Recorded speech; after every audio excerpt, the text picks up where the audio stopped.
Assalamualaikum warahmatullahi wabarakatuh. Selamat pagi dan salam sejahtera bagi kita semua.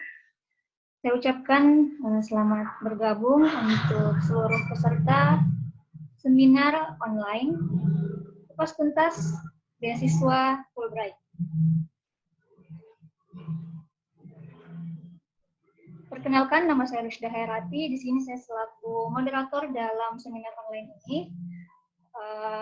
Maaf terlalu silau dalam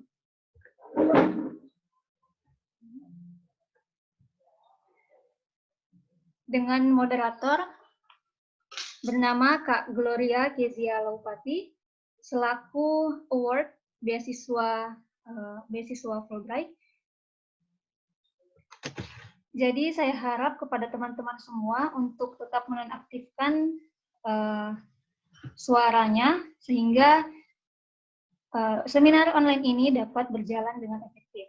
Nah, kemudian saya sarankan kepada teman-teman semua jika ada pertanyaan setelah Kak Gloria selaku narasumber membawakan materinya, mungkin bisa pertanyaannya diketik di kolom chat yang ada di room ini. Nah, jadi saya ingin memperkenalkan terlebih dahulu narasumber kita atas nama Kak Gloria Kezia Laupati. Selamat sore Kak Gloria. Kak Gloria ini adalah lulusan Ilmu Politik Universitas Indonesia, kemudian mengambil Master of Social Work University of Georgia dengan mendapatkan beasiswa Fulbright dan sekarang bekerja di Ford Foundation Jakarta Office. Tanpa menunggu lama-lama lagi, mungkin Kak Gloria bisa langsung menyampaikan atau memaparkan materinya, Kak. Silahkan.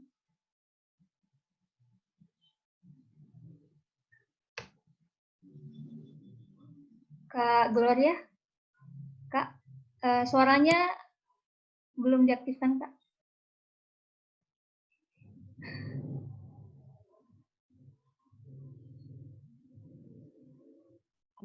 Oke. Ya. Halo semuanya, Halo, selamat jelang sore. Udah bisa dengar suara aku ya? Halo? Oh ya, oke.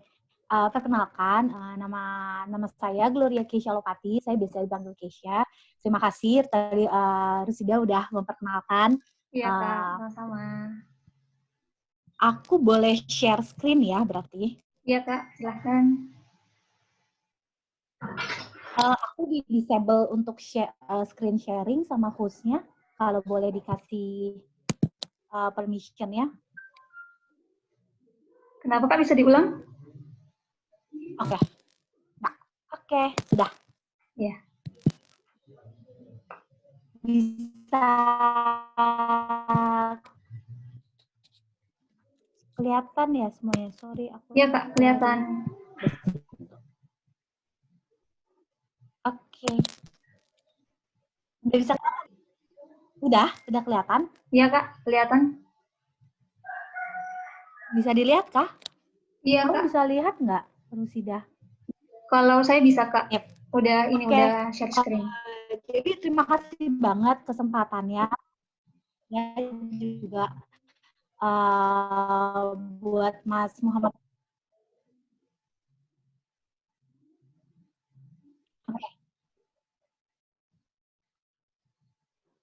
Oke. Terima kasih buat kesempatannya, buat saya bisa sharing mengenai beasiswa Fulbright, atau biasanya kalau misalnya di antara teman-teman kita sebutannya untuk yang sudah mendapat Fulbright itu adalah Fulbrighter gitu. Jadi para Fulbrighter. Jadi saya mau sharing sekaligus cerita sedikit mengenai proses bagaimana saya bisa mendapatkan beasiswa Fulbright. Nanti kalau misalnya memang dari teman-teman ada yang mengenai beasiswa Fulbright itu sendiri, kemudian mengenai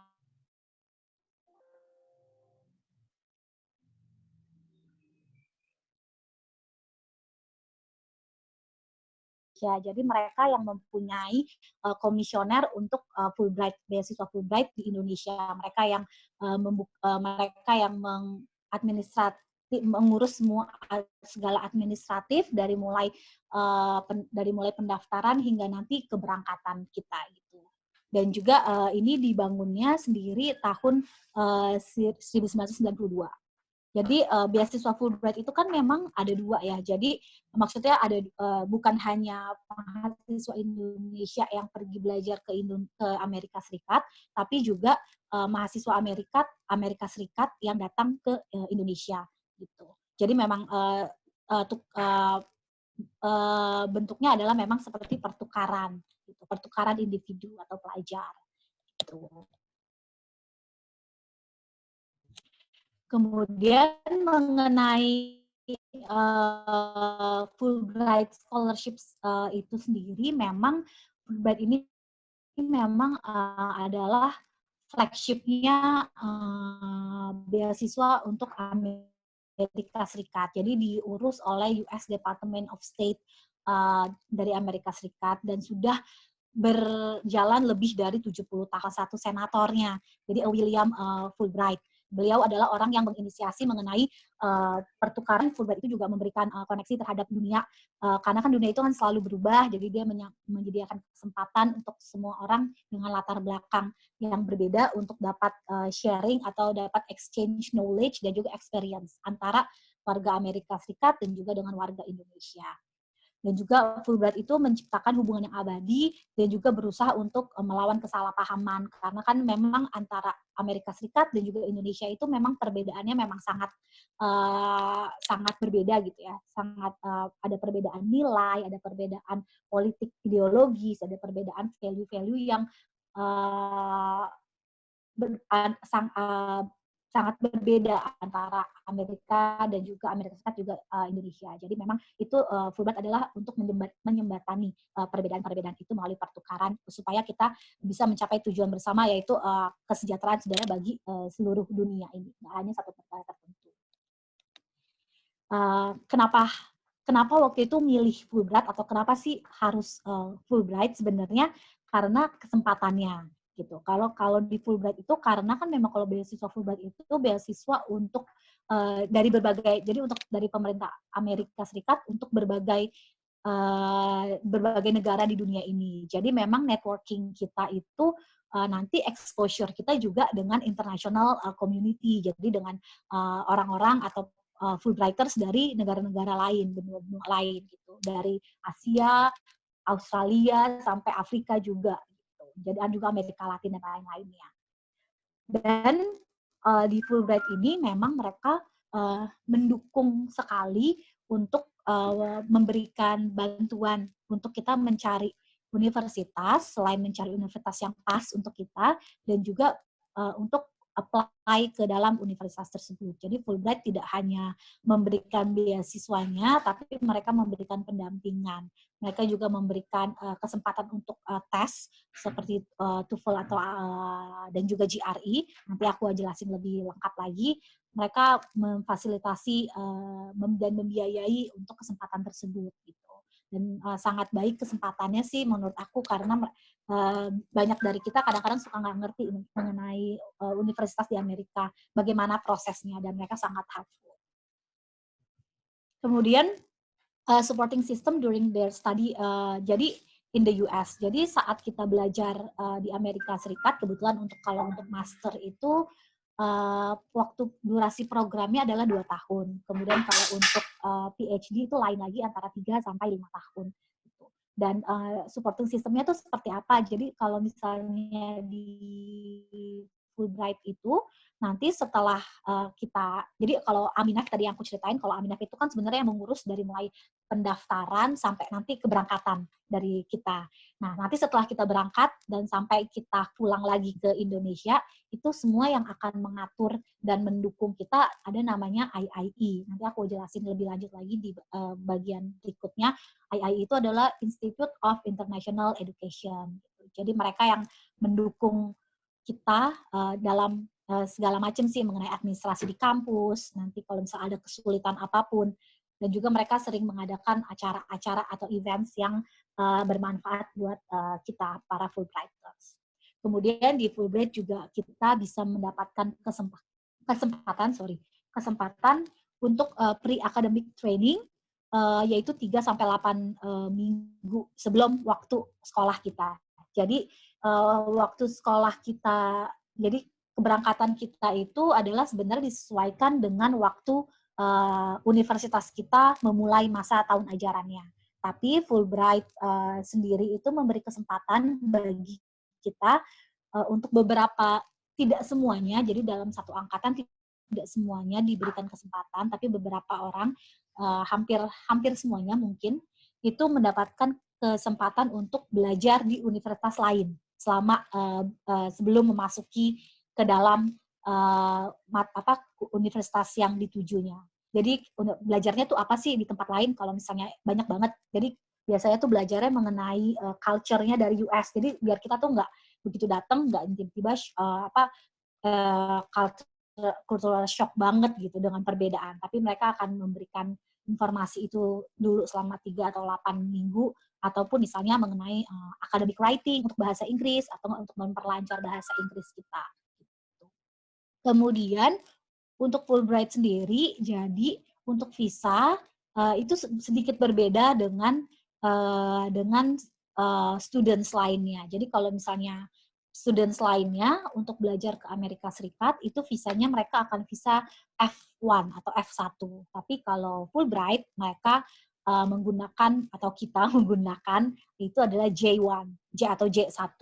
J1 ini adalah untuk para scholars atau students atau scholars yang exchange. Jadi yang memang termasuk ke dalam programnya US pemerintah Amerika, US Department of State-nya Amerika.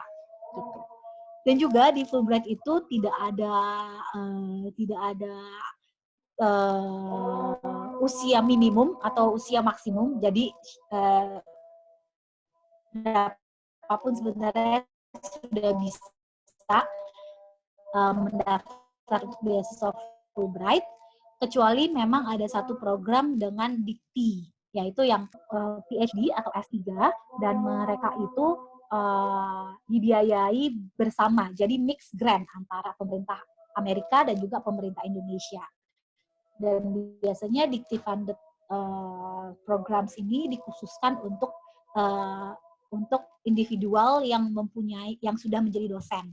Jadi sudah mempunyai nomor dosen. Aku lanjut lagi. Nah, di sini aku ada beberapa. Jadi sebenarnya kalau di Aminef sendiri dan juga di Fulbright sendiri dan juga di fellowship atau program-program lainnya yang diadminister atau dikoordinatori oleh Aminef itu ada banyak. Jadi nggak cuma Fulbright doang sebenarnya.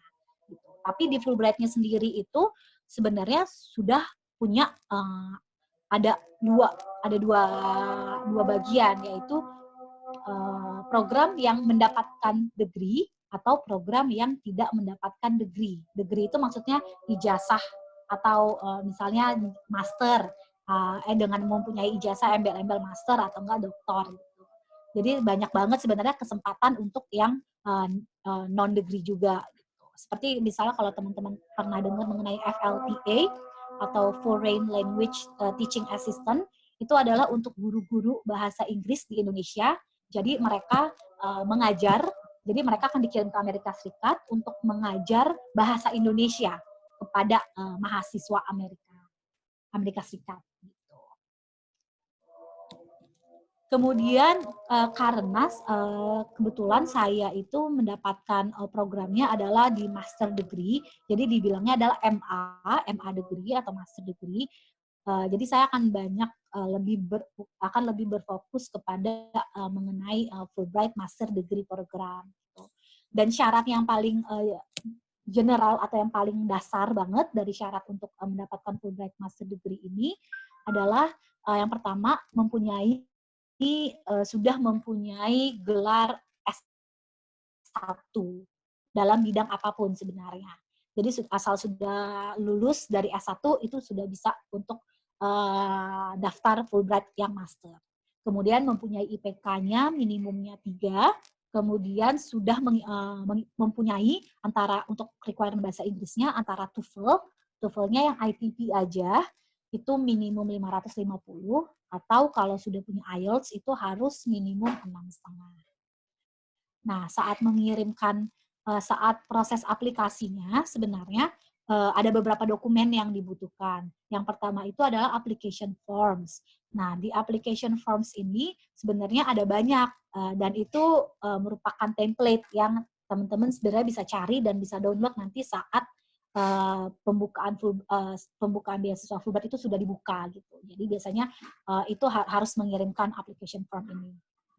Selain application form, kita juga harus mengirimkan sebenarnya 2 tulisan, yaitu essay atau yang biasa disebutnya study objective, mengenai apa yang mau kita pelajari atau mengenai program studi sebenarnya program studi kita.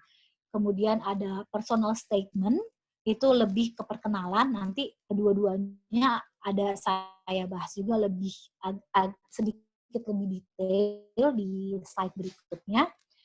Kemudian khusus untuk yang PhD atau S3 itu membutuhkan juga sudah harus mempunyai research proposal. Gitu.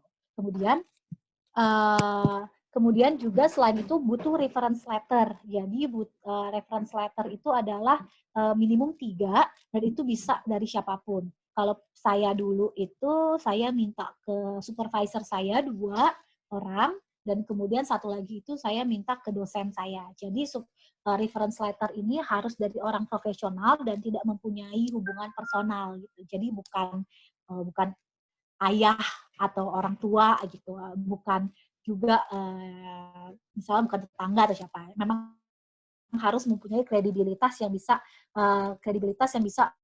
menunjukkan bagaimana performa kita saat di bidang akademik atau saat di bidang profesional.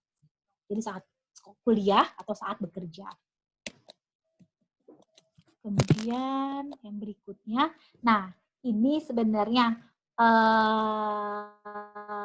timeline-nya ini aku ambil dan aku juga dapat ini juga dari Aminef-nya. Ini adalah biasanya timeline untuk beasiswa Fulbright di Indonesia. Jadi biasanya deadline-nya itu selalu setiap tahun adalah Februari 15. Gitu. Nanti setelah deadline akan masuk ke administrative selection, kemudian nanti bulan Juni sampai November TOEFL. TOEFL itu yang IBT, berbeda bukan seperti yang ITP tadi yang sudah kita kirimkan, tapi ini yang IBT yang nilainya adalah 0 sampai 120. Kemudian kita akan ambilnya antara GRE atau GMAT, itu tergantung dari jurusan teman-teman yang teman-teman ambil nantinya. Kalau memang membutuhnya GMAT, pasti nanti ngambilnya GMAT, tapi kalau biasanya banyaknya butuhnya itu yang GRE. Kemudian setelah sudah ada hasil dari tes-tes tersebut, nanti kita akan masuk mulai untuk ke aplikasi ke universitas di Amerika Serikat. Dan biasanya nanti departure ke Amerikanya, berangkatnya itu adalah sekitar Juni atau September, karena rata-rata karena masing-masing universitas di Amerika Serikat biasanya beda-beda gitu, mulai tahun ajaran barunya. Tapi rata-rata memang di bulan Juli, biasanya Juli sampai September gitu, tergantung nanti dari masing-masing universitasnya. Nah, ini udah masuk ke journey, maksudnya Fulbright journey-ku gitu. Waktu aku berusaha untuk meng-apply atau saat aku berusaha untuk mendaftar beasiswa Fulbright ini. Jadi sebenarnya salah satu dokumen yang paling penting itu adalah mengenai study objectives kita atau essay. Sesuai dengan yang diharapkan atau yang ditentukan oleh Aminef atau oleh Fulbright Commission yang secara di seluruh dunia, itu study objektif itu sebaiknya tidak lebih dari 1 halaman. Jadi memang hanya baiknya adalah 1 halaman. Jadi memang pendek dan padat dan precise, tepat. Jadi memang bukan untuk yang kita berkata-kata atau berkata-kata dengan indah yang panjang-panjang gitu. Justru memang hanya satu halaman. Sebenarnya ini yang aku, ini banyak banget. Aku agak salah sebenarnya, ini paragraf 1, paragraf 2, paragraf 3, dan 4 dan 5.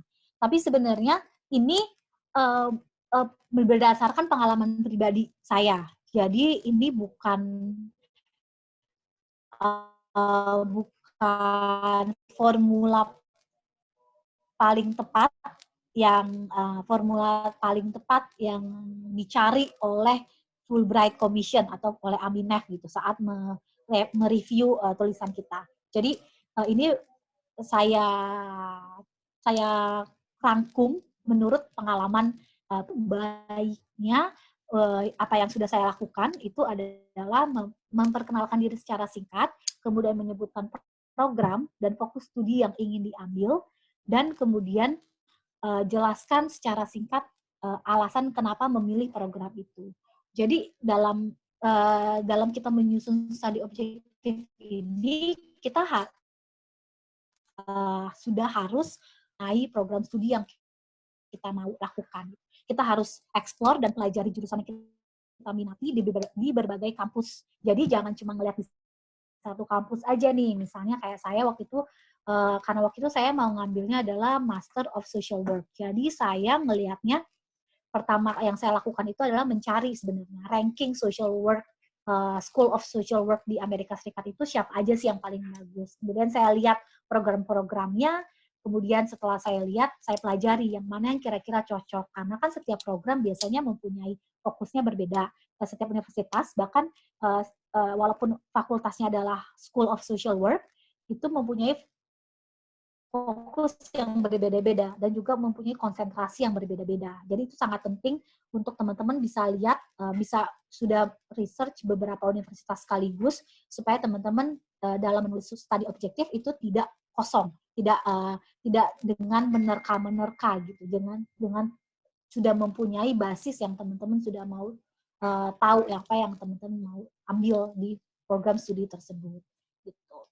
Kemudian yang paragraf yang kedua ini, saya menjelaskan alasan bagaimana program studi itu bisa mendukung apa yang dikerjakan sekarang dan rencana ke depan saya. Rencana ke depan itu adalah maksudnya rencana setelah kepulangan dari program studi itu selesai. Kemudian saya juga tambahkan kenapa Amerika Serikat itu adalah negara yang tepat untuk saya belajar di dalam social work ini. Kemudian yang harusnya paragraf 3 itu adalah mengenai latar belakang pendidikan dan juga pekerjaan. Jadi kalau menurut saya dan juga setelah saya ngobrol banyak dengan beberapa teman-teman saya di dalam angkatan saya atau yang menerima beasiswa Fulbright, itu sangat penting adalah adanya kesinambungan antara apa yang dilakukan sekarang, kemudian apa yang ingin program studi yang ingin diambil, kemudian rencana setelahnya. Jadi keterkaitannya gitu antara latar belakang pendidikan, pendidikan program studi yang diambil. Kemudian jika teman-teman mempunyai rencana untuk mengambil sebenarnya program studi yang berbeda nih antara S1 sama S2-nya. Kayak contohnya saya sendiri, sebenarnya kan saya sendiri itu seperti tadi sudah diberitahukan bahwa saya S1-nya adalah ilmu politik. Kemudian S2 saya yang saya mau ambil adalah Master Social Work. Sebenarnya itu hal yang program studinya lumayan berbeda gitu. Berbeda, tapi saya karena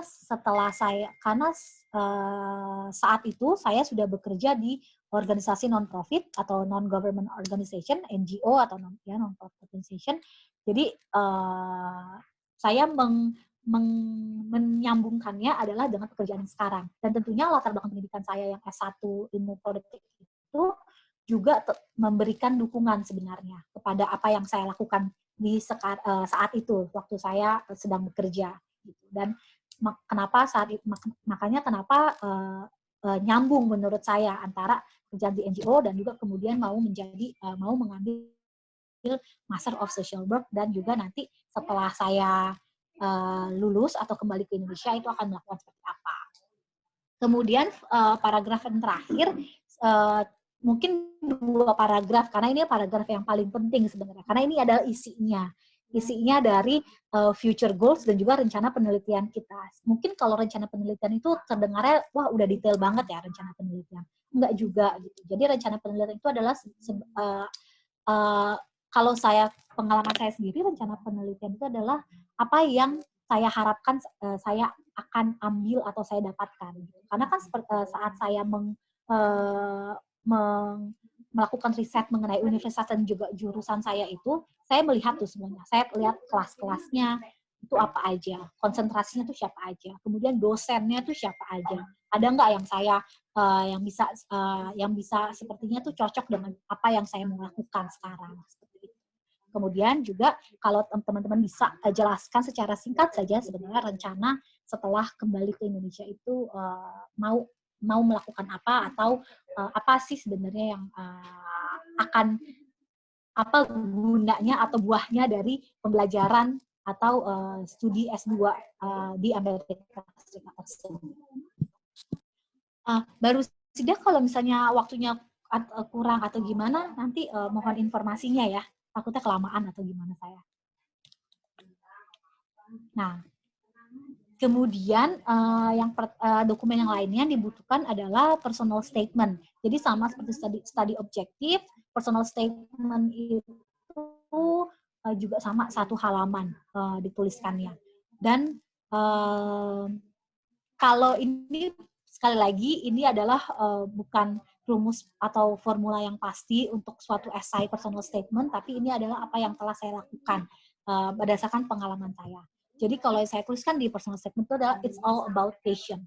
Kayak tentunya memperkenalkan diri kita, siapa kita, background dan juga history. Background itu yang di sini bisa lebih di kesempatan di esai yang personal statement ini adalah kesempatan untuk kita bercerita tentang diri kita. Jadi kalau yang di studi objektif itu kan sebenarnya lebih ke fokus apa yang akan kita lakukan, program studinya segala macam. Tapi kalau kita mau menceritakan mengenai diri kita, ini adalah di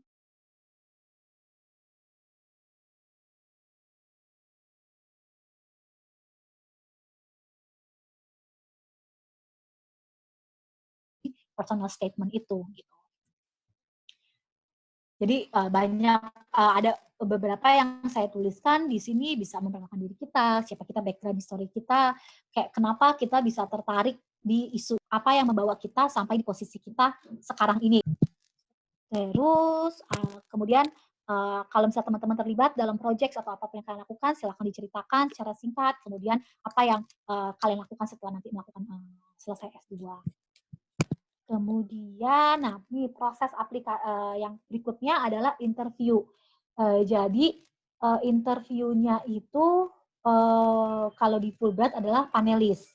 Jadi biasanya interview panelis dengan 4 panelis dan juga 1 perwakilan Aminef. Nah, dari 4 panelis itu pasti binational atau dari warga negara Amerika Serikat dan juga warga negara Indonesia. Jadi selalu ada 2 warga negara Indonesia yang juga adalah alumni dari Fulbright Programs, dan juga ada 2 warga negara Amerika Serikat yang juga adalah alumni dari Fulbright atau mungkin ada hubungannya dengan kedutaan besar Amerika Serikat dan lain-lainnya. Gitu.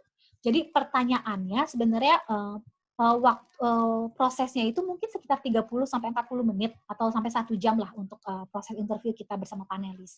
Gitu. Prosesnya itu pertanyaannya itu biasanya sekitaran antara 3 hal ini yang kalau saya klasifikasikan menurut pengalaman saya.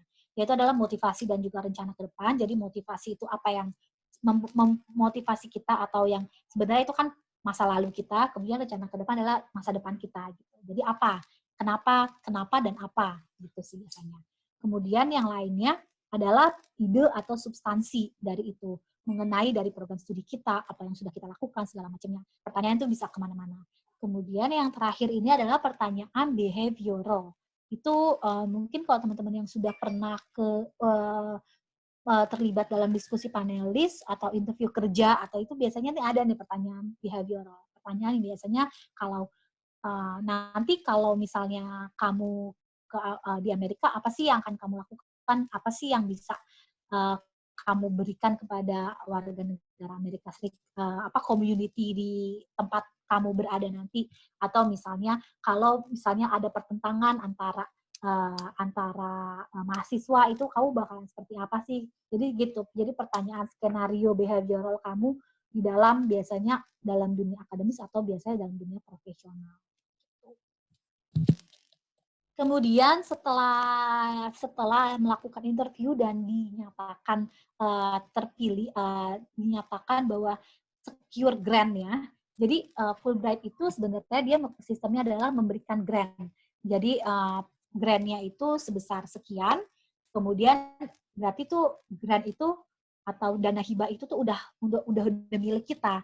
Tapi belum tentu kita bisa jalan nih kalau kita nggak keterima di universitasnya gitu. Jadi tahapan Fulbright adalah tahapan scholarship, dapat scholarship-nya atau dapat dananya, kemudian nanti tahapan yang berikutnya adalah proses untuk memulai mendapatkan universitasnya. Jadi seperti yang tadi saya sampaikan, ini ke pengalaman saya karena saya itu waktu itu dapat tesnya adalah GRE. GRE ini adalah graduate requirement examination kalau nggak salah. Jadi biasanya untuk emang program master dan PhD itu di Amerika banyak master programnya itu mengharuskan mempunyai GRE. Kemudian selain itu TOEFL IBT dan kedua tes ini difasilitasi dan juga diatur atau di-arrange oleh Aminef gitu. Jadi sangat terbantu. Jadi kita tidak perlu mencari tempat tes sendiri, tidak perlu membayar juga, tapi semuanya diatur dan diurus oleh Aminef. Gitu. Kemudian setelah kita mempunyai dua dokumen itu, requirement itu, kita akan mulai masuk ke dalam aplikasi untuk ke universitas. Jadi Aminef itu akan memberikan kesempatan kita untuk mendaftar ke 4 sampai 5 universitas di Amerika Serikat. Jadi dan itu kita tidak dipungut biaya sama sekali, kita dibantu juga oleh mereka untuk biaya pendaftarannya, karena biasanya untuk di Amerika Serikat ada application fee-nya. Kemudian kita akan mendapat mentoring juga untuk hal ini dari Aminef dan juga IIE, atau yang tadi aku sebut yang Institute of International Education. Mentoringnya dalam hal apa? Jadi mentoringnya ada dalam hal pemilihan universitas. Karena seperti yang tadi aku sampaikan bahwa grant-nya Fulbright itu kan sebuah angka yang spesifik gitu. Jadi tidak bisa ditambah sebenarnya. Nah, dari mentoring ini kita akan dilihat dibantu untuk melihat dari nilai skor kita, terus dari minat kita atau apapun yang sudah kita mau kan. Kemudian yang satu lagi juga adalah mengenai dananya, karena biayanya di Amerika Serikat itu kan universitas tuh beda-beda ya. Karena kan ada yang public university, ada yang private university gitu. Jadi harganya juga, range-nya juga beda-beda. Mungkin kalau misalnya kayak Ivy League, kayak Harvard, Brown gitu, gitu-gitu tuh biayanya lebih mahal pasti dibandingkan sama yang universitas lainnya. Setelah kita keterima, biasanya itu prosesnya lumayan bolak-balik sih, karena itu juga merupakan proses negosiasi ya antara kita dan juga nanti Aminef dan IIE-nya gitu. Negosiasi kayak kenapa sih nggak kita biasanya tuh kalau saya waktu itu memberikan dulu nih 4 listnya. Kemudian dari listnya itu nanti di-review oleh mereka dan mereka akan give feedback gitu kan. Kalau yang ini seperti gini dikasih tahu alasannya, kemudian mereka akan memberikan penawaran untuk universitasnya gitu. Jadi diskusinya sih negosiasinya akan seperti itu.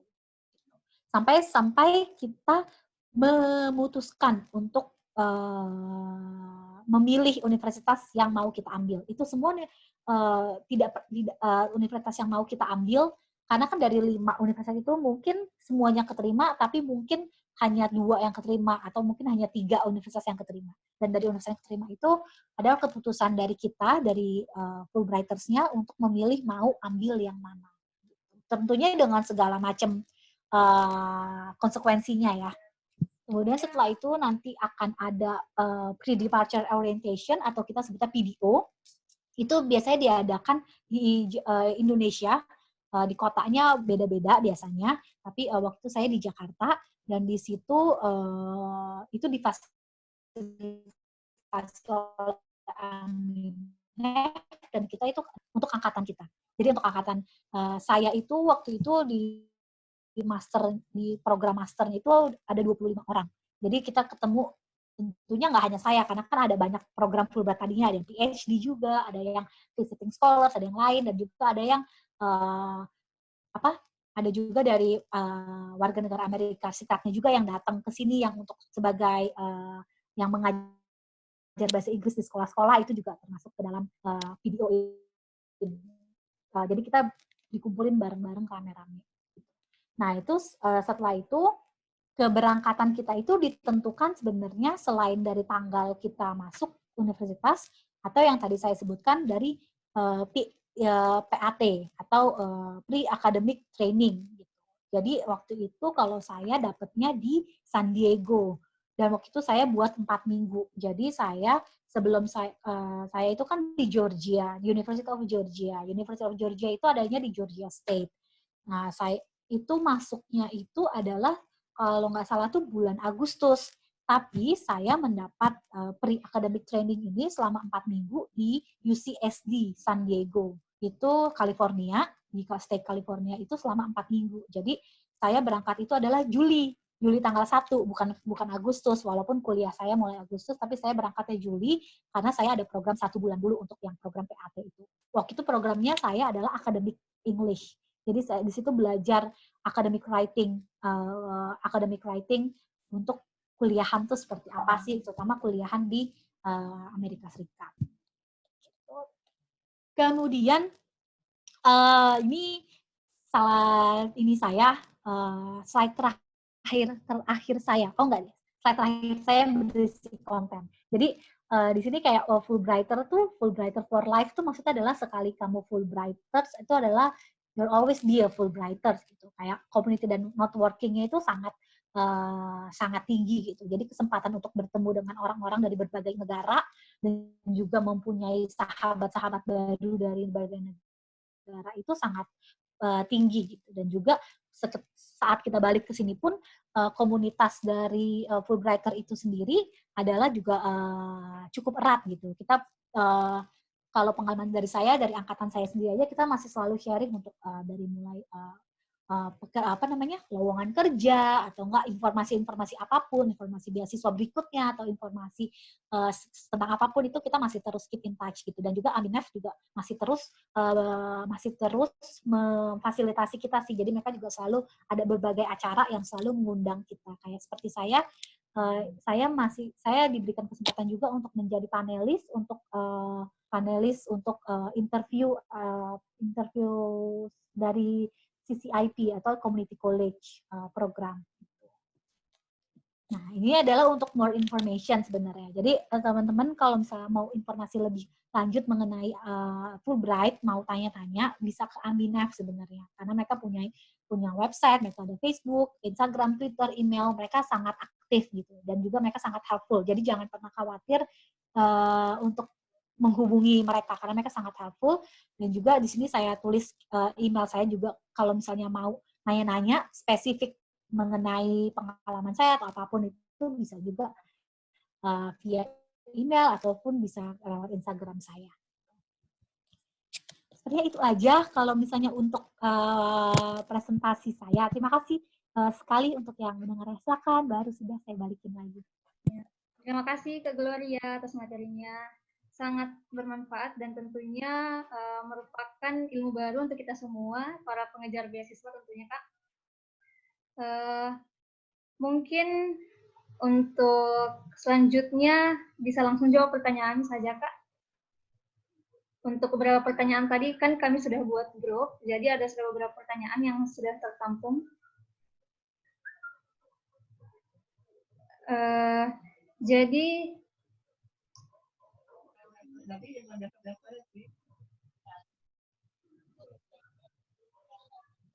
Kak Gloria, Kak, Suaranya Kak. Kak Gloria. Oke. Ya, sorry. Iya kan, nggak apa-apa. Tadi aku udah dapat beberapa pertanyaan dari Mbak Rizia ya sebelumnya. Aku lihat dulu ya sebentar. Untuk ada pertanyaan yang pertama itu bagaimana membuat motlet yang baru dan menarik agar diterima oleh Fulbright Scholarship. Motlet itu apa ya? Aku agak kurang mengerti. Motlet itu maksudnya dokumen atau esai atau CV atau resume gitu ya? Motivation letter, Kak. Motivation letter. Oh, oke.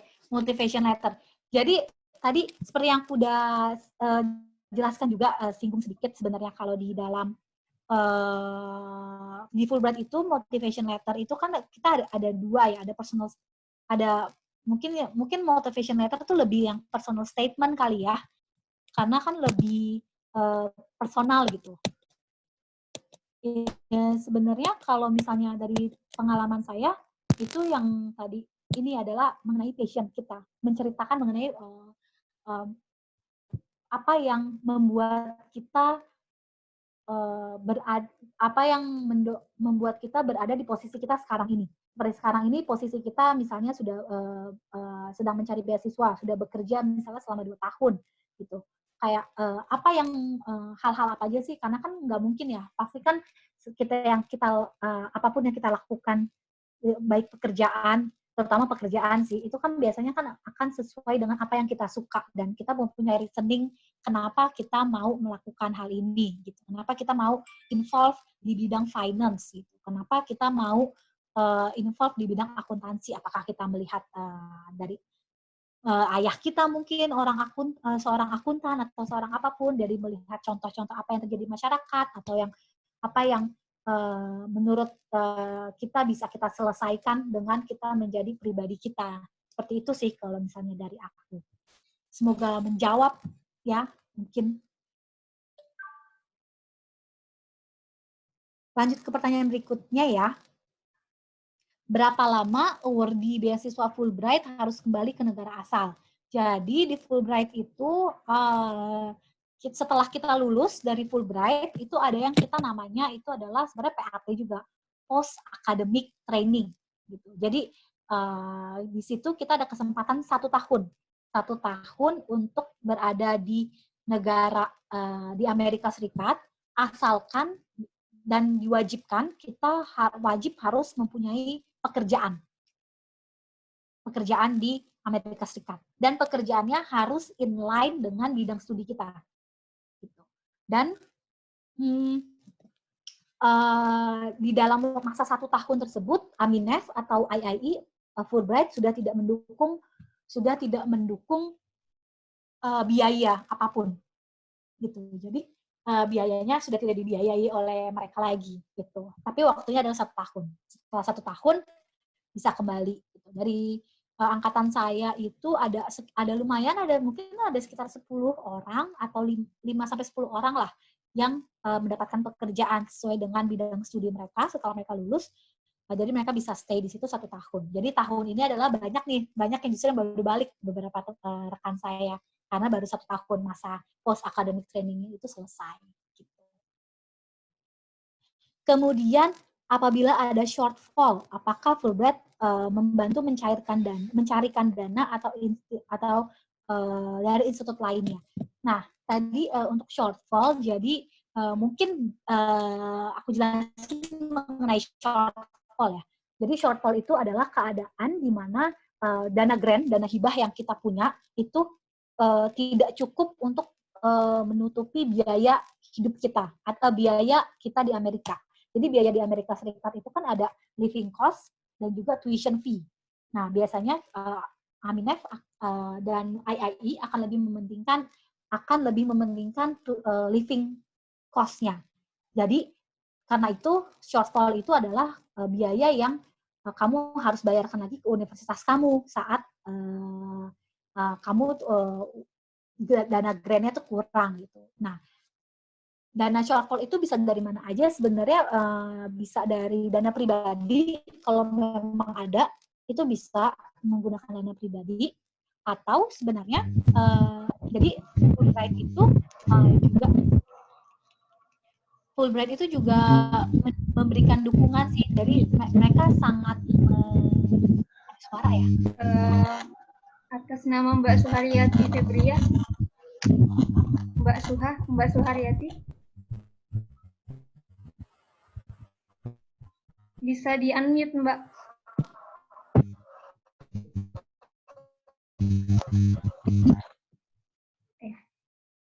Oke Kak, silahkan lanjut Kak. Terima kasih, baru sudah.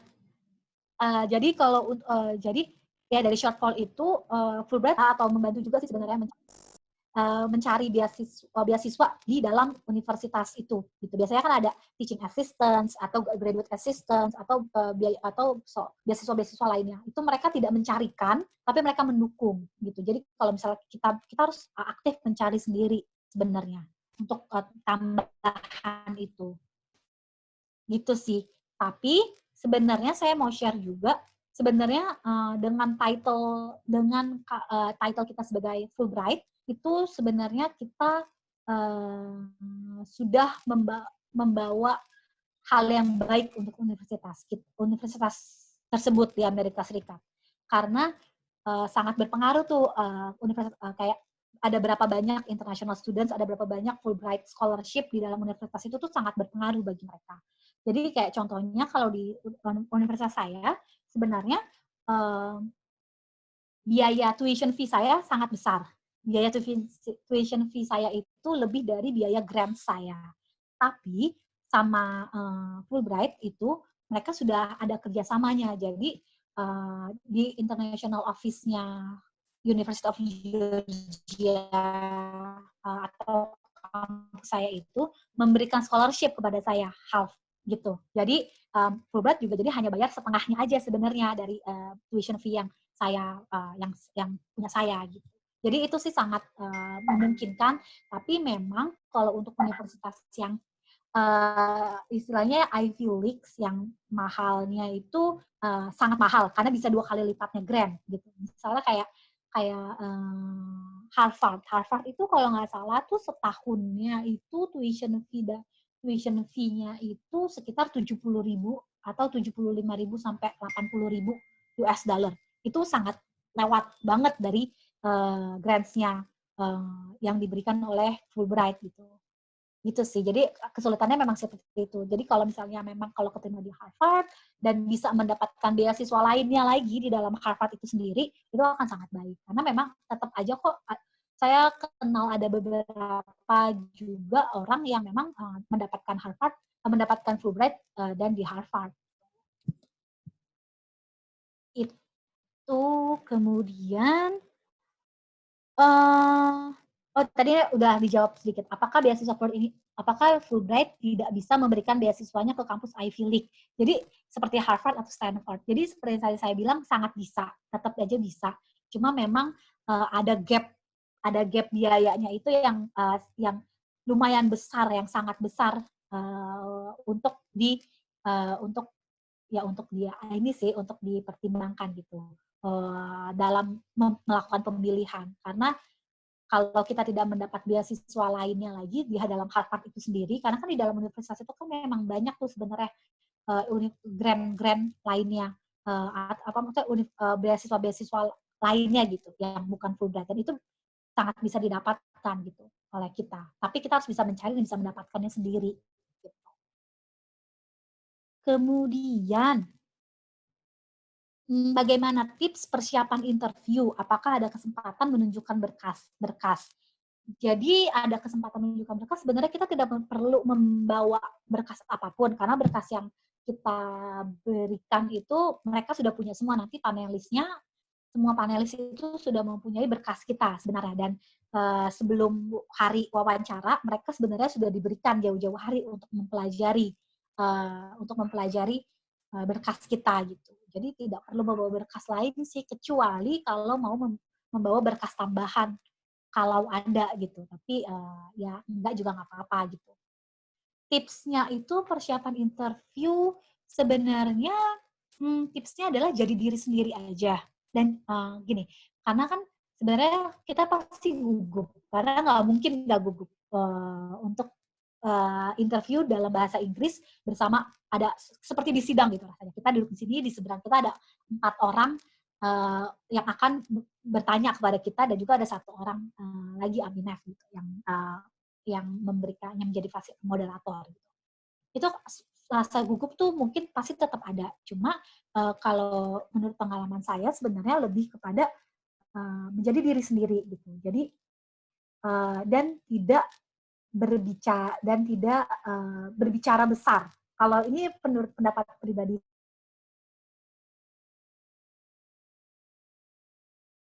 kita,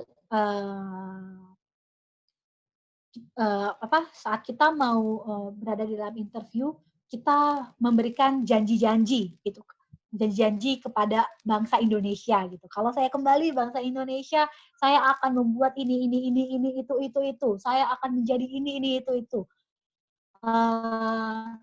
Nggak salah, apalagi kalau misalnya memang itu benar-benar sesuatu yang kalian passionate about it. Tapi kalau kalian hanya memberikan, karena menurut saya kelihatan saat berbicara gitu. Jadi menurut saya melakukan apa yang bisa kalian lakukan gitu. Dan maksudnya bukan tidak memberikan janji-janji, tapi memberikan bahwa saya sekarang begini, dan kalau saya balik nanti saya bisa jadi begini gitu. Dan menjadi diri sendiri aja, menjadi diri sendiri dan tidak meniru-niru orang-orang lain. Itu sih kalau misalnya tips dari saya. Masih ada waktunya ya, baru sih dia ya? Nggak apa-apa. Waktunya sampai jam 4:30, Kak. Untuk waktu Oke. Barat. Oke. Oke, kalau gitu ada pertanyaan mengenai apakah beasiswa Fulbright juga harus mengabdi kepada masyarakat terlebih dahulu, atau semacam harus menjadi founder atau co-founder suatu komunitas atau yang lainnya. Menurut saya kalau misalnya tidak harus, maksud dalam artian tidak harus gini. Tadi makanya kalau tadi saya bilang mengenai passion atau apapun, sebenarnya mengabdi kepada masyarakat itu kan bisa dalam hal apapun. Jadi nggak harus volunteer. Bekerja di perusahaan kita, menghasilkan yang terbaik, membuat untung perusahaan, terus kemudian perusahaan membayar pajak yang baik, segala macam, itu juga sudah mengabdi. Jadi pengabdian pada masyarakat itu menurut saya tuh tidak spesifik kepada hal-hal yang harus secara langsung gitu. Karena banyak banget hal yang bisa. Membayar pajak dengan disiplin aja menurut saya itu udah pengabdian. Kalau menurut saya pribadi. Jadi menurut saya pengabdian itu yang seperti ini apakah harus gitu. Jadi menjadi founder atau co-founder. Menjadi founder atau co-founder itu adalah sesuatu yang jangan karena mau Fulbright jadi membuat ini atau co-founder ini, co-founder itu. Tapi memang karena kita menjadi co-founder, memang karena ya itu menurut saya itu suatu hal yang sebenarnya tidak yang berhubungan, tapi tidak berhubungan secara langsung, bukan karena saya mau jadi Fulbright makanya saya harus founding ini. Karena banyak itu yang dicari oleh menurut saya bukan itu yang dicari oleh Fulbright, bukan seberapa banyak kita sudah menjadi co-founder di berbagai banyak komunitas gitu. Tapi lebih kepada rencana pasti atau rencana aksi yang akan kita lakukan, dan juga apa yang bisa kita kontribusikan sih sebenarnya gitu. Karena kan sebenarnya gini, ini beasiswa dari pemerintah Amerika Serikat, dan maksudnya adalah sebenarnya adalah exchange. Jadi kan exchange pertukaran pelajar, selain pertukaran pelajar, tapi juga adalah pertukaran ide, pertukaran nilai juga kan. Jadi apa yang kita bawa nih sebagai orang Indonesia ke Amerika Serikat, apa yang bisa kita kontribusikan supaya memperkenalkan Indonesia ke mereka. Nanti setelah kita kembali lagi, apa yang bisa kita bawa dari Amerika Serikat ke dalam komunitas Indonesia. Kayak banyak yang bilang, semua negara di Amerika itu negara maju, semua orang kaya gitu. Tapi setelah kita ke sana, kita akan melihat bahwa ya negara maju itu maksudnya tetap aja mempunyai struggle atau mempunyai tantangan gitu. Untuk kemiskinan tetap banyak, ada orang homeless, gelandangan di Amerika Serikat itu sangat banyak. Banyak juga orang-orang yang dalam rentan kemiskinan. Jadi itu hal-hal yang untuk mengubah perspektif orang-orang mengenai orang Amerika tuh berpikirannya terbuka semua. Nggak juga, buktinya kan banyak juga orang-orang yang berpikirannya sempit, yang menganggap bahwa imigran itu mengganggu mereka, atau banyak juga yang menganggap mungkin international student itu seperti apa gitu. Jadi banyak banget sebenarnya hal-hal yang bisa kita pelajari dan kita bisa bawa juga ke Indonesia untuk meluruskan stigma-stigma atau labeling-labeling gitu. Kayak orang-orang Amerika Serikat nggak bisa menerima perbedaan, tapi banyak juga justru orang-orang Amerika Serikat yang bisa menerima perbedaan kok, kayak gitu. Gitu sih. Jadi menurut saya lebih ke itu. Kemudian untuk beasiswa Fulbright ini, ini pertanyaan selanjutnya ya. Apakah mengutamakan peserta yang mendaftar sudah diterima di kampus yang mereka pilih, atau peserta yang belum diterima? Masih ada kesempatan juga. Jadi masih ada kesempatan. Jadi memang Fulbright ini kan mereka tidak mewajibkan kita untuk mendapatkan LOA atau letter of acceptance gitu. Jadi memang nanti dibantu oleh mereka. Tapi kalau memang kita sudah punya LOA juga ya nggak apa-apa, mereka bisa menerima. Jadi nggak harus sih, tapi itu bukan suatu keharusan sih. Kemudian apa saja yang menjadi prioritas panitia untuk meloloskan peserta beasiswa Fulbright, dan jika setelah lulus ada seleksi apa saja. Kalau misalnya yang menjadi prioritas, sebenarnya mungkin saya nggak bisa bilang banyak ya, maksudnya nggak bisa bilang bahwa prioritasnya adalah seperti apa gitu, karena memang saya kalau untuk yang beasiswa Fulbright untuk yang master degree ini belum pernah menjadi panelis juga, jadi saya nggak bisa menjawab. Cuma menurut saya yang saya bisa cerita adalah apa yang dilihat. Kalau yang menurut saya yang dilihat oleh mereka adalah inline antara pendidikan atau pekerjaan kita sekarang dan juga program studi yang mau diambil, dan juga masa depannya tuh seperti apa. Karena kan mereka maksudnya program beasiswa ini kan sesuatu yang sebenarnya mahal. Adalah investasi kepada orangnya gitu. Jadi mereka pasti nggak mau investasi. Maksudnya nggak jelas dengan maksudnya bukan nggak jelas dengan hidupnya, tapi nggak jelas dengan apa yang dia mau lakukan untuk prosesnya ini gitu. Jadi itu sih menurut saya yang dilihat oleh mereka. Tapi saya nggak bisa bilang bahwa itu adalah sebuah prioritas untuk para panelis. Ada ini pertanyaan terakhir di dalam yang sudah pernah diberikan oleh Mbak Rusidia mengenai ceritakan dong tentang kisah perjalanan kakak sebagai scholarship hunter. Apakah pernah gagal dalam mencari beasiswa? Bagaimana motivasinya? Dan sejak kapan ada keinginan untuk lanjut dalam S2 dan kenapa milih luar negeri? Kalau untuk menjawab pertanyaan ini, sebenarnya saya itu Fulbright ini adalah beasiswa kedua saya. Jadi pertama banget itu saya pernah daftar beasiswa New Zealand government. Jadi scholarship-nya dari pemerintahan New Zealand. Waktu itu saya nggak lolos. Habis itu saya mulai bekerja lah, mulai fokus. Karena waktu itu saya bekerjanya adalah di bidang organisasi non-profit atau organisasi kemanusiaan gitu. Jadi di situ memang kebetulan kalau di NGO, kalau menurut saya yang saya lihat itu memang penting untuk S2. Jadi itu memang penting untuk karir saya gitu. Kalau kenapa alasan saya mau S2? Karena memang penting dalam artian untuk mendapatkan tanggung jawab yang lebih, dibutuhkan pengetahuan yang lebih gitu buat saya. Jadi menurut saya penting untuk bisa bagi saya untuk jika saya ingin lebih maju lagi dalam karir saya, untuk saya bisa mempunyai knowledge-nya lagi nih tentang dunia ini lagi sebenarnya seperti apa, dunia NGO ini seperti apa gitu. Makanya kenapa saya memilih Master of Social Work gitu. Kemudian kenapa alasannya sekolah luar negeri? Karena alasannya waktu itu sebenarnya saya mau saya tuh mau S2, saya mau mulai sekolah, tapi saya nggak bisa bayar. Saya nggak mau bayar, maksudnya saya nggak bisa bayar juga, karena sekolah itu mahal gitu. Even sekolah yang di dalam negeri pun gitu, sekolah S2 dalam negeri. Jadi, dan banyakkan itu scholarship adalah ke luar negeri gitu. Jadi ya itu sih maksudnya alasan bahwa karena memang saya pengen sekolah S2 dan sekolah S2 yang gratis itu banyak kan adalah scholarship ke luar negeri gitu.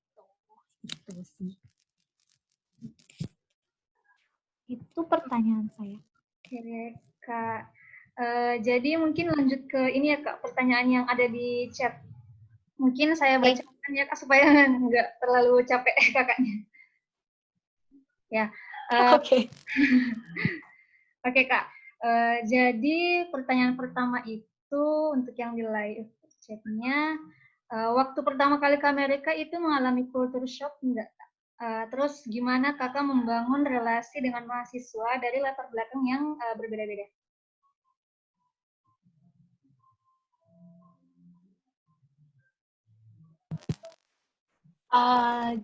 Kalau misalnya culture shock sih sebenarnya enggak terlalu.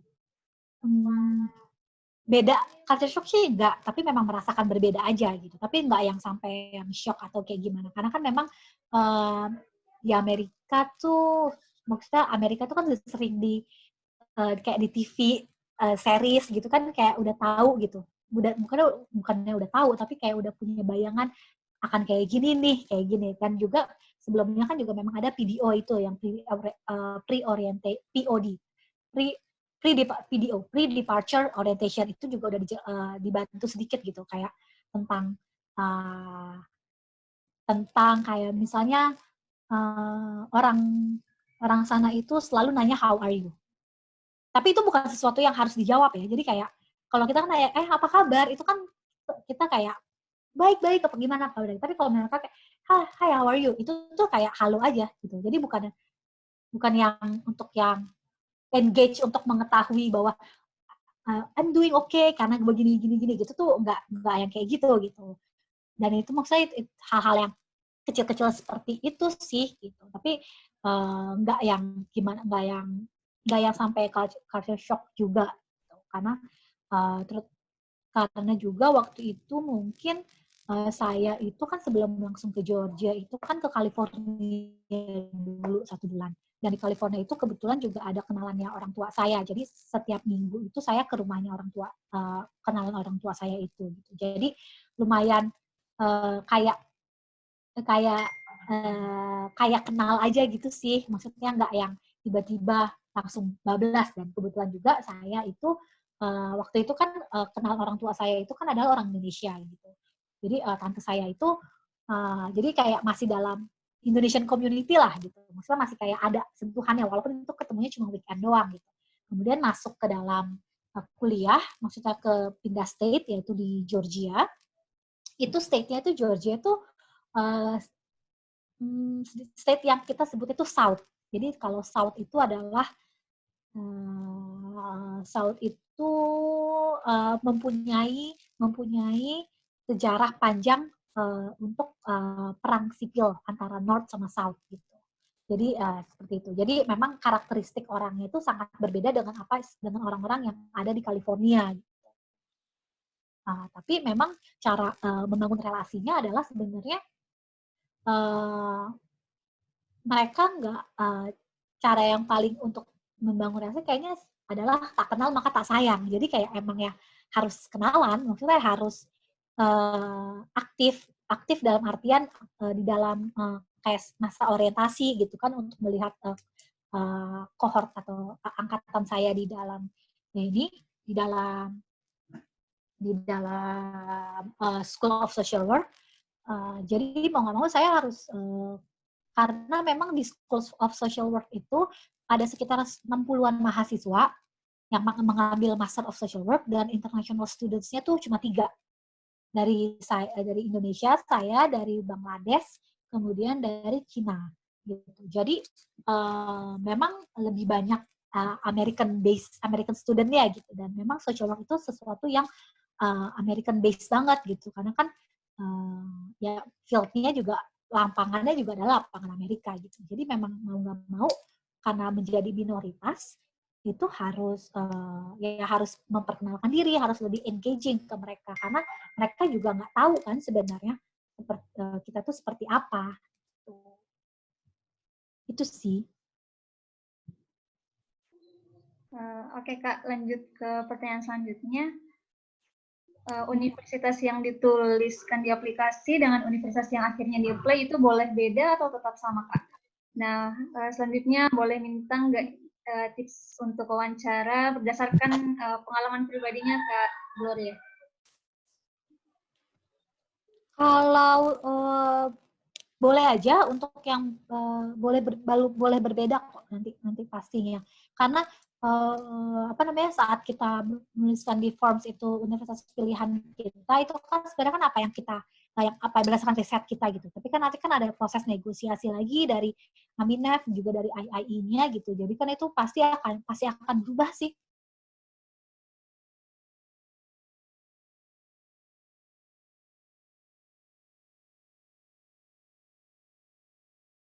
Gitu. Jadi memang akan berubah. Interview ya.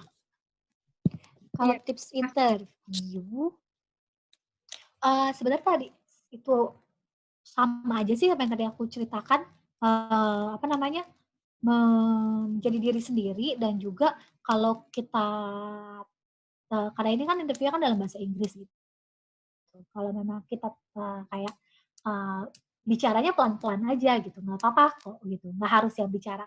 Karena kan bahasa Indonesia tuh kebiasaan cepat gitu ya, ngomongnya kan kayak cepet gitu, tek-teknya gitu tuh kita ngomongnya. Tapi kalau karena bahasa Inggris adalah bukan bahasa utama kita, jadi dan saya yakin pasti semua orang tuh bisa bahasa Inggris, maksudnya dari untuk percakapan interview itu pasti sangat bisa gitu. Karena kan dari kecil, dari SD sampai SMA at least, dan juga sampai kuliah itu kan pasti menggunakan bahasa Inggris, buku bahasa Inggris segala macam gitu. Jadi pasti bisa sebenarnya. Cuma kan mungkin nervous dan grogi aja. Jadi bicaranya pelan-pelan aja. Pelan-pelan, bukan suaranya pelan-pelan, tapi maksudnya lebih slow down gitu ininya. Pace-nya. Oke Kak, pertanyaan selanjutnya, untuk jurusan pas apply kan 4-5 universitas yang boleh dipilih. Boleh nggak beda atau nggak satu linear Kak? Boleh. Sebenarnya aku nggak bisa bilang boleh ya, tapi saya sih melakukan hal itu karena saya waktu itu saya ambilnya itu adalah 2 sebenarnya. Jadi saya ngambilnya waktu itu adalah Master of Social Work, sama satu lagi adalah International Development. Gitu. Jadi asal materi masih inline ya. Masih inline dalam artian kita masih bisa menyambungkan apa sih yang berbeda dari kedua ini dan kenapa kita bisa tertarik dua-duanya. Makanya dari itu studi objektif itu menjadi sangat penting kalau memang kita ada dua universitas yang berbeda. Oke, pertanyaan selanjutnya Kak, untuk mendaftar Fulbright, apakah harus sudah punya pengalaman kerja terlebih dahulu? Kan tadi Kakak sudah sampaikan kalau Kakak kerja dulu baru mendaftar lulus beasiswa. Gimana Kak?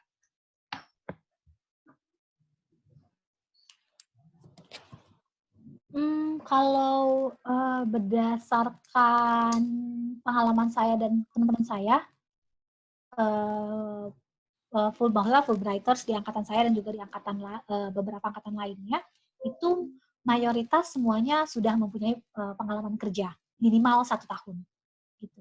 Jadi menurut saya juga menurut saya pribadi akan lebih baik kalau punya pengalaman kerja dulu, karena biar lebih mateng. Biar lebih mateng tuh maksudnya bukan usia atau pemikirannya, tapi hal yang mau kita lakukan tuh lebih jelas gitu. Karena kan kayak jadi lebih ketahuan gitu. Maunya tuh kita seperti apa, karena kan kita sudah bekerja, sudah mendalami dunia tersebut. Jadi kita tahu gitu. Jadi kita sudah mempunyai baseline-nya gitu sih kalau menurut saya. Oh iya, maksudnya di sini Kak pengalamannya lebih ini lagi ya, pengalamannya lebih luas lagi dibandingkan dengan yang belum bekerja. Betul. Oke Kak, lanjut pertanyaan selanjutnya. Grants-nya disesuaikan dengan univ yang menerima atau sama rata untuk semuanya Kak? Untuk semua universitas? Sama rata. Sama rata. Jadi grant-nya itu di dalam 1 tahun, dalam 1 angkatan itu pasti sama rata dengan satu sama yang lain. Jadi tidak disesuaikan dengan universitasnya. Makanya itu kalau ada universitas yang lebih mahal, ada shortfall itu tadi. Oke, pertanyaan selanjutnya Kak, bisa nggak diberi satu contoh pertanyaan interview mungkin secara spesifik? Contoh yang diberikan sama Kak? Kalau pertanyaan waktu itu yang saya ingat banget pertanyaan adalah apa kontribusi yang bisa saya berikan sebagai warga Indonesia kepada community saya nanti di Amerika Serikat. Itu sih pertanyaan yang saya ingat. Kayak saya nggak pernah memikirkan kayak apa ya maksudnya yang bisa saya berikan sebagai maksudnya apa yang bisa saya kontribusikan gitu sebagai seorang Indonesia yang ada di komunitas itu nanti. Itu sih pertanyaan. Contohnya seperti itu. Atau contohnya nanti setelah balik dari Indonesia, setelah balik dari kuliah tuh mau kerja seperti apa atau mau melakukan apa gitu. Oke, pertanyaan selanjutnya, gambaran untuk tes GRI-nya atau GMAT-nya itu seperti apa Kak? Mungkin mengenai soalnya seperti apa, tipsnya juga dalam mengerjakan. Kalau untuk GRI, saya nggak ambil GPAT, jadi saya waktu itu ambilnya GRI. Jadi GRI itu pertanyaan itu dia tuh dibagi 2, ada bagi 3, kuantitatif, kualitatif, dan ada writing-nya juga GRI itu. Menurut saya sih itu itu tes tersulit yang pernah saya indikan. Jadi memang waktu itu kan karena kebetulan saya juga nggak punya pengalaman sebelumnya tentang GRI. Jadi setelah saya dapat jadwal untuk tes GRI, itu tuh saya setelah saya mendapatkan secure dana grant saya dari Fulbright, itu saya langsung belajar persiapan untuk GRI. Tapi persiapan untuk GRI itu di Indonesia itu masih mahal sebenarnya, sangat mahal. Jadi saya preparation-nya itu sendiri. Ya, jadi saya lihat dari internet, kan di internet tuh banyak tuh buku-buku GRI yang bisa di-download, kemudian contoh-contoh soalnya seperti apa, kayak gitu. Dari situ sih belajarnya, dan itu susah banget sih menurut saya. Karena dia tuh yang ada 3 bagian itu sih yang 3 bagian besarnya ya, kuantitatif, hitung-hitungan, kualitatif, tentang kualitatif, kemudian writing.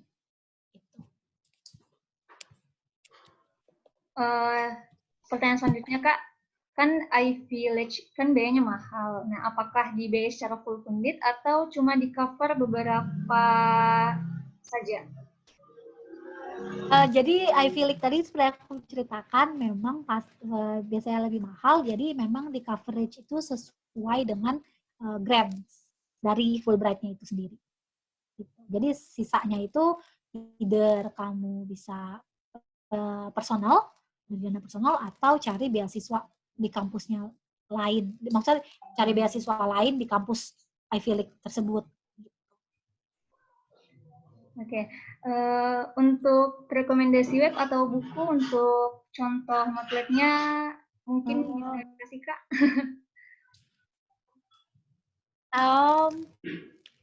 Kalau rekomendasi kalau buku untuk motivation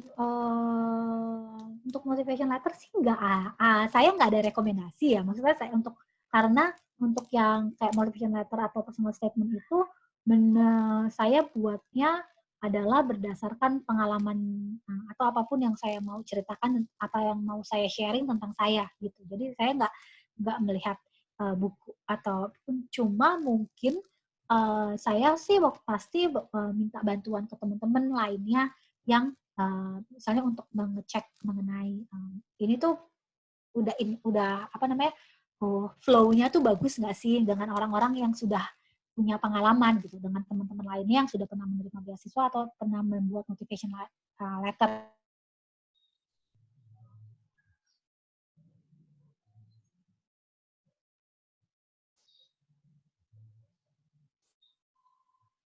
Nggak spesifik ke lab buku. Oke, pertanyaan dari Mas Dani sama Erwin Syah mungkin langsung dilangkain aja, Kak, karena tadi udah terjawab beberapa pertanyaannya. Jadi kita lanjut ke pertanyaan dari Trisina. Maaf Kak, saya ingin bertanya beberapa info yang saya dapat. Aplikan yang diterima adalah young profesional. Apabila saya memiliki current job yang tidak linear dengan jurusan yang akan saya ambil, apakah tetap bisa menjadi pertimbangan untuk diharap UNNED-nya? Iya, tadi kalau yang profesional memang biasanya memang yang sudah mempunyai pekerjaan, sudah mempunyai pengalaman bekerja memang dari yang rekan-rekan Fulbrighter saya juga gitu. Kemudian kalau tidak current jobnya tidak linear dengan jurusan yang diambil, akan menimbulkan pertanyaan sih gitu, akan menimbulkan pertanyaan kayak kenapa ya kenapa bagaimana bisa gitu. Jadi karena nanti alasannya maksudnya jadinya tidak kuat mengapa mau mengambil program studi tersebut kalau tidak bekerja di dalam bidang tersebut gitu. Gitu sih. Pertanyaan selanjutnya Kak, misalnya kita udah dapat beasiswa Fulbright tetapi belum dapat universitas. Nah, apakah beasiswa itu bisa kita gunakan untuk tahun atau periode berikutnya? Jadi dapatnya tahun ini, kuliahnya tahun depan. Kalau nggak, sepertinya tidak bisa. Saya karena pernah ada kejadian juga dengan teman saya. Maksudnya dengan itu, maksudnya bahwa tidak bisa di roll over gitu, di carry over ke tahun berikutnya. Jadi memang harus berangkat tahun itu. Gitu. Tapi kalau memang nggak, memang ternyata keterima beasiswanya, tapi universitasnya mungkin nggak keterima gitu, bisa coba di tahun depannya. Ada beberapa yang seperti itu. Pertanyaan selanjutnya Kak, latar belakang proposal studi atau materi Kakak gimana Kak? Latar belakang apa? Latar belakang proposal studi atau motivation letternya Kak? Proposal studi.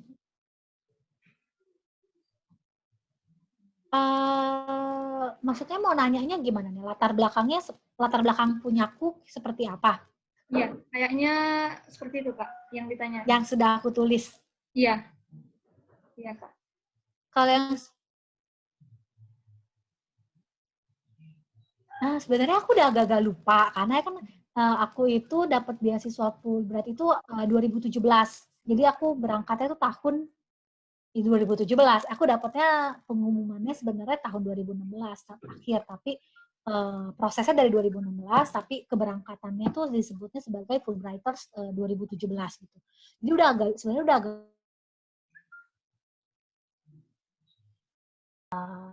di Amerika Serikat, karena sebenarnya kan Amerika Serikat sebenarnya mungkin sistemnya nggak bagus ya, bukan yang nggak bagus, mungkin sistemnya tidak sempurna, tapi mereka sudah mempunyai sistem yang pakem gitu Amerika Serikat untuk social work. Jadi aku pengen belajar itu sih di situ gitu. Ya, maksudnya itu yang aku ambil, maksudnya itu yang aku highlight di dalam itu proposal studi itu.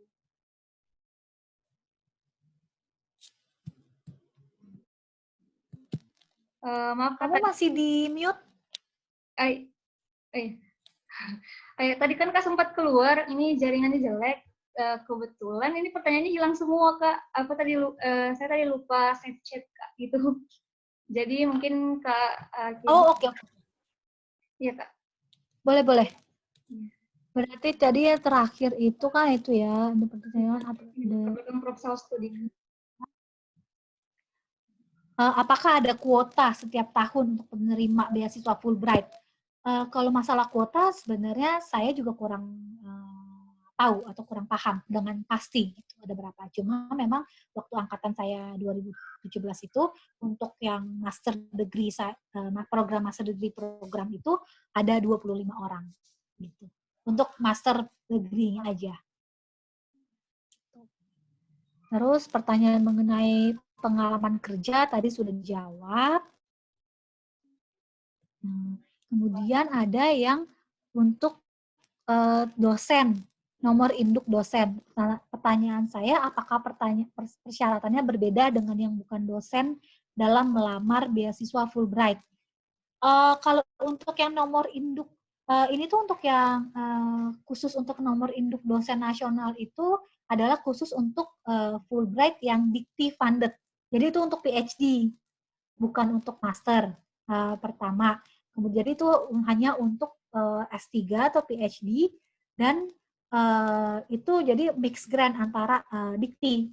Jadi persyaratannya sebenarnya sama aja sih, sama aja. Cuma memang kalau untuk yang S3 itu kan memang ada proposal risetnya ya, sudah harus siap untuk itu. Gitu. Nanti prosesnya juga hampir sama seperti yang lainnya, seperti yang tadi, seperti yang program master itu. Untuk pemberi rekomendasi, atasan di kantor tempat dosen bekerja atau masih bisa supervisor waktu menjadi S2. Bisa saja untuk untuk atasan tempat sekarang bekerja, supervisor dia tempat universitas bekerja kalau sebagai dosen, kemudian supervisor saat menjadi S2 juga bisa. Itu sangat bisa kalau untuk reference letter atau surat rekomendasi itu memang bisa siapa saja asal mempunyai hubungan akademik dan profesional. Gitu. Karena kebetulan kalau misalnya tadi kan karena dosen, berarti kan profesionalnya juga dalam bidang akademik gitu, bisa aja karena kan mungkin atasannya rektornya atau dekanatnya atau siapanya gitu. Seperti itu bisa, sangat bisa. Kemudian pertanyaan berikutnya, rata-rata dari teman-teman mencari dana tambahan biaya kuliah itu dengan kerja part-time kah? Nah, kalau untuk Fulbright sendiri sebenarnya karena kita dengan beasiswa dengan visa jenis J1 atau J1, kita tidak boleh bekerja. Jadi Fulbright itu penerima beasiswa Fulbright itu tidak boleh bekerja part time yang tidak sesuai dengan bidang studinya dia.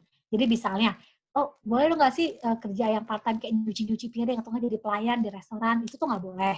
Karena kita harus sesuai dengan line.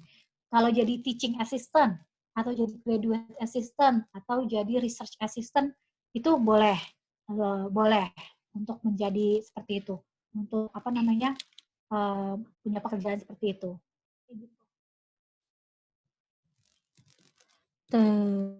Terus, apakah ada minimal pendidikan dari dosen pemberi rekomendasi? Saya rasa enggak ya, tidak ada minimal pendidikan untuk dosen pemberi rekomendasi.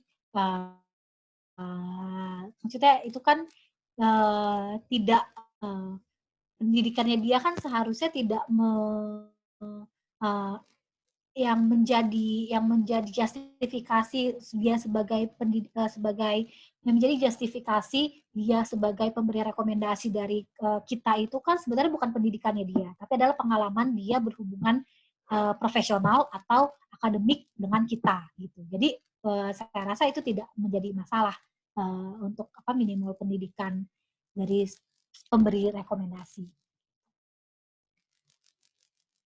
Terus ada pertanyaan? Sudah ya? Iya. Sudah? Iya, sudah selesai. Kalau gitu pertanyaan terakhir Kak dari saya tentang ini, tentang rencana penelitian. Kan tadi yang dijelaskan Kakak, harus ada rencana penelitian yang di-apply sebagai dokumennya Kak. Nah, bagaimana jika rencana penelitiannya itu berbeda dengan kenyataannya di kampus? Maksudnya Kak, ternyata kita suka sama bidang lainnya, tetapi kita sudah tulis rencana penelitian kita pada saat mengapply. Bagaimana, Kak? Terjadi perubahannya gimana, Mbak Rusida? Boleh tolong diulang? Sorry. Oh ya, jadi bagaimana jika rencana penelitiannya itu, Kak, berbeda dengan kenyataan di kampus? Jadi kita udah buat rencana penelitian, ya.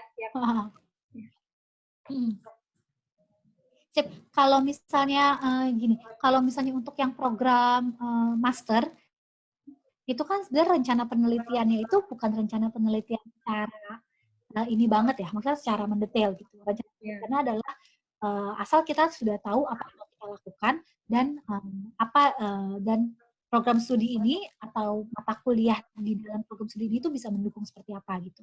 Tapi kalau kenyataannya berbeda sih nggak masalah gitu, karena saat kita di kampus, di universitas, ya itu kan jadi akan sesuai dengan interest kita masing-masing lagi gitu. Bisa aja itu ternyata berubah atau kayak gimana, itu nggak masalah.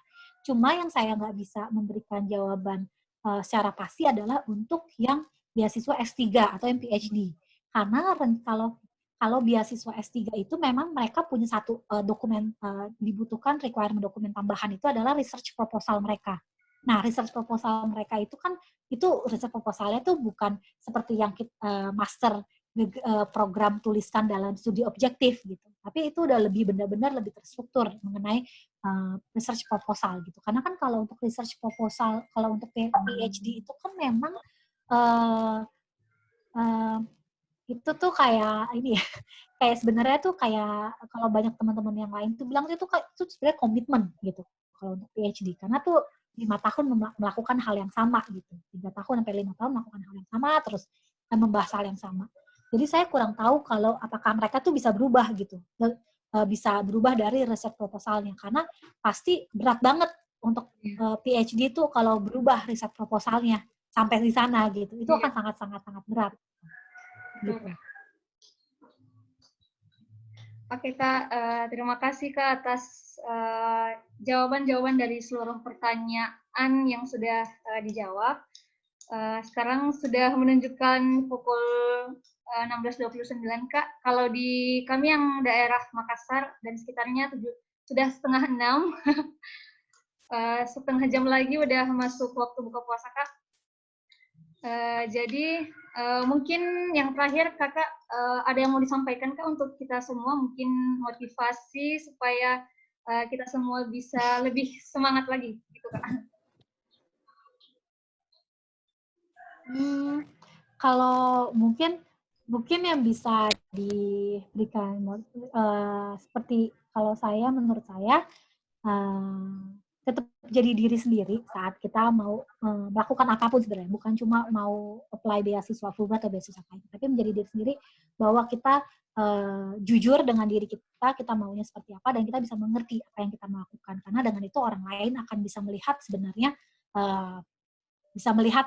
kita secara lebih tulus atau sincere gitu. Dan jangan menyerah, jangan patah semangat, karena kalau misalnya saya suka cerita ke teman-teman itu, ke orang-orang lain adalah beasiswa tuh jodoh-jodohan sebenarnya. Jadi beasiswa tuh benar-benar bukan cuma masalah apa namanya, kalau kita nggak keterima suatu beasiswa tuh berarti kita tidak kompeten gitu. Nggak kayak gitu. Itu adalah masalah timing juga, masalah segala macam lah gitu. Jadi tetap terus berusaha, karena nggak ada yang tahu timing kita kapan atau jodoh kita kapan sama beasiswa. Jadi mau gagal berapa kali pun tetap bangkit untuk coba lagi untuk yang berikutnya lagi. Gitu. Oke Kak, terima kasih Kak Gloria atas materinya hari ini. Tentunya sangat bermanfaat untuk kita semua peserta seminar. Mungkin karena waktunya sudah cukup, jadi kami akhiri sesi seminar hari ini, Kak. Jadi saya selaku moderator meminta maaf jika ada kesalahan, Kak. Dari seluruh peserta juga kami mohon maaf jika ada kesalahan, dan dari pihak penyelenggara Saya doakan kakak semoga selalu dimudahkan dan dilancarkan segala urusannya, selalu diberi kesehatan, gitu kak. Jadi cukup sekian kak. Terima kasih atas hari ini. Wassalamualaikum warahmatullahi wabarakatuh. Terima kasih kak. Waalaikumsalam. Makasih banyak. Mohon maaf juga ya jika ada yang kurang berkenan atau apapun. Terima kasih untuk kesempatannya. Iya, kak. Selamat hampir berbuka puasa yang berada di wilayah. Ya, terima kasih kak. Ambil mic ya. Terima